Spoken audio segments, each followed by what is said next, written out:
Mula sa bayan ng Jagna, Bohol, mabilis na sumikat ang 8 taong gulang na singer na si Jillian Shinshin Tagap matapos mag-viral sa social media dahil sa kanyang kahangahangang boses at mga performance na umani ng maraming views.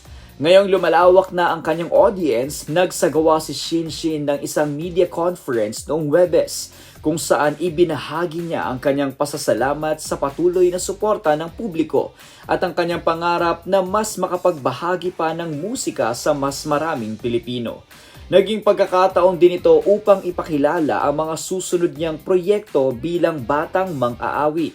Nagpapapicture na po, sabi niya, papicture na kami dito, baka biglang sumikat, meron na kami picture, parang gano'n.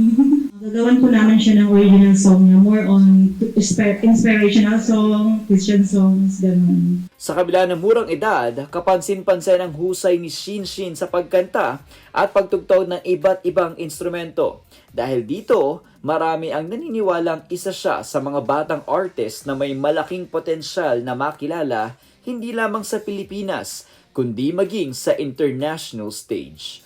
I am really hoping that Jillian will become a professional singer and she will enjoy music talaga kasi not just a requirement or not just popularity or something, but in herself talaga na enjoy siya sa music.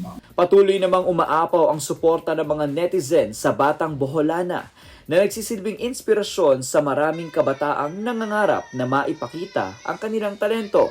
Sa bawat performance at bagong oportunidad na dumarating, mas lalong pinatutunayan ni Jillian Shinshin Tagap na ang edad ay hindi hadlang upang maabot ang mga pangarap. Sa iyong kapatid, na siya rin ginagawa mo sa